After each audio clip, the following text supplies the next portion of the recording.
بسم اللہ الرحمن الرحیم۔ السلام علیکم ورحمۃ اللہ وبرکاتہ۔ آج کی ویڈیو میں آپ کو بتائیں گے کہ لنٹر کے بعد آپ نے کتنے دن ترائی دینی ہے اور ترائی آپ نے کیسے دینی ہے، اور ترائی کے لیے جو آپ نے طریقہ کار استعمال کرنا ہے کیا کرنا ہے، اور لنٹر کے بعد آپ نے جو ہے لنٹر کے اوپر اگر آپ دوسری منزل بنا رہے ہیں یا اوپر آپ نے چار دیواری وغیرہ کرنی ہے تو کتنے دن کے بعد آپ نے اس کے اوپر کام کرنا ہے۔ تو جاؤ ہی آپ کا لنٹر ڈال جاتا ہے، جو آپ نے پہلا کام کرنا ہے وہ یہ ہے کہ اگر آپ کی سیڑھی بھرائی لنٹر کے ساتھ ہوئی ہے تو اسی دن جو ہے 2-2.5 گھنٹے کے بعد آپ نے اینٹیں وغیرہ جو ہے نا سیڑھی سے لگ کر دینی ہے، تو اس سے سیڑھی کی جو فنشنگ ہے وہ اچھی آئے گی اور آپ کی اینٹیں خراب نہیں ہوگی۔ دوسرے دن اگر آپ اینٹیں اتاریں گے تو وہ آپ کی اینٹیں خراب ہوں گی اور مشکل سے آپ کو اتارنا پڑے گا۔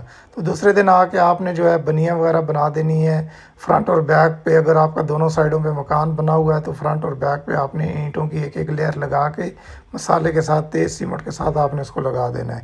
اور اس کے بعد جو سب سے پہلے آپ نے کام کرنا ہے کہ بنیاں بنانے سے پہلے آپ نے پورے لنٹر کو ترائی کر دینی ہے، موٹر کے ساتھ اچھی طرح ترائی کرنی ہے۔ ترائی کرنے کے بعد آپ نیچے جائیں، شٹرنگ کو دیکھیں کہ کہیں کسی جگہ سے پانی تو نہیں آ رہا اندر۔ اگر کہیں جگہ کسی جگہ سے سوراخ وغیرہ، بعض دفعہ ریت کے اندر ڈلے وغیرہ ہوتے ہیں تو اس وجہ سے جو ہے لنٹر کے اندر جو ہے وہ پانی رسنا شروع ہو جاتا ہے۔ پہلی ترائی کے اندر آپ کو محسوس ہو جائے گا، پتہ چل جائے گا کہاں سے پانی آ رہا ہے۔ تو سب سے پہلے آپ نے اس کی مرمت کرنی ہے۔ مرمت کیسے کرنی ہے کہ آپ نے سیمنٹ کا وہ جو ہے میلول سا بنانا ہے، جس کو نیرو بھی کہتے ہیں، ڈوگا بھی کہتے ہیں۔ اس میں تھوڑی سی مقدار ریت کی ڈال کے بالکل نرم حالت میں اس کو جہاں سے پانی نیچے جا رہا ہے وہاں پہ آپ نے سوراخ کے اندر ڈال دینا ہے۔ اس کے بعد جو ہے وہ آپ نے ریت کی بنیاں بنانی ہے۔ ریت کی بنیاں بنانے کے بعد جو ہے آپ نے اس کے باکس بنانے ہیں۔ باکس جو ہے تقریباً 4x6 کا ہو، 4x8 کا ہو۔ تو باکس بنانے کے بعد آپ نے اس کے اندر پانی چھوڑ دینا ہے، اور پانی کتنے دن دینا ہے؟ 3 دن آپ نے مکمل ان کو بھر کے رکھنا ہے۔ 3 دن کے بعد جو ہے آپ نے جو ہے پانی دینا بند کر دینا ہے، ترائی دینی ختم کر دینی ہے۔ 3 دن آپ نے مکمل پانی دینا ہے۔ پانی کے بعد آپ نے 3 دن لنٹر کو بالکل خشک ہونے کے لیے چھوڑ دینا ہے۔ جب لنٹر آپ کا خشک ہو جائے گا پھر آپ لنٹر کے اوپر جو آپ نے بنیاں وغیرہ بنائی ہیں اس کی صفائی کریں۔ اس کے بعد آپ اوپر مٹیریل شفٹ کرنا شروع کریں اور اس کے بعد آپ نے کام شروع کرنا ہے۔ اور جو ہے کام اگر آپ کر رہے ہیں اوپر سائڈوں پہ مکان بنا ہوا ہے تو آپ نے موم لگانا ہے دونوں سائڈ پہ، اور موم لگانے کا بہترین طریقہ یہ ہے کہ آپ نے نیچے 2 لیئر اینٹوں کی لگا دینی ہے۔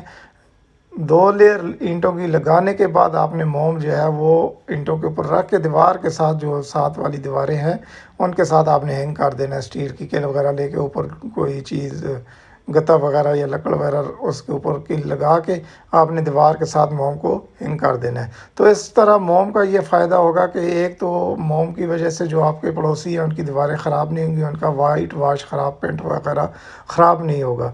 اور دوسرا جو ہے یہ موم جو ہے اس کو جو آپ 2 لیئر کے بعد اوپر اٹھا کے رکھیں گے، جو آپ کی فرش وغیرہ کی سیم وغیرہ بعض دفعہ دیوار کے اندر چلنا شروع ہو جاتی ہے، وہ دیوار کے اندر نہیں چلے گی۔ تو یہ احتیاط بھی آپ نے کرنی ہے۔ اور لنٹر آپ نے کتنے دنوں کے بعد کھولنا ہے جو سب سے اہم چیز ہوتی ہے۔ اگر آپ نے گرم موسم یعنی گرمیوں کے اندر آپ نے لنٹر ڈالا ہے تو 10 سے 12 دن کے بعد آپ لنٹر کو کھول سکتے ہیں، شٹرنگ آپ ہٹا سکتے ہیں۔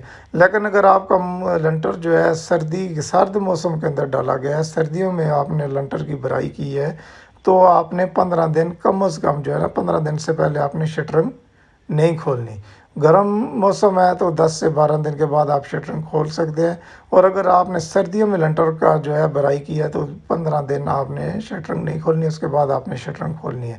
اگر آپ نیو سٹی واک انٹر حسن ابدال یا اس کے گرد نواح میں مکان بنوانا چاہتے ہیں تو ہم سے ضرور رابطہ کریں۔ اس کے علاوہ کوئی بھی کسی قسم کا مشورہ لینا ہو تو واٹس اپ آپ کریں رات 9-10 کے بعد، تو جو بھی آپ نے بات پوچھنی ہوگی آپ بتا دی جائے گی، اس کا جواب دیا جائے گا۔ اور کال بھی آپ کر سکتے ہیں، کسی بھی ٹائم آپ کال کر سکتے ہیں۔ تو ویڈیو دیکھنے کا بہت شکریہ۔ ویڈیو کو لائک کریں، شیئر کریں اور ہمارے چینل کو سبسکرائب کریں۔ اللہ حافظ۔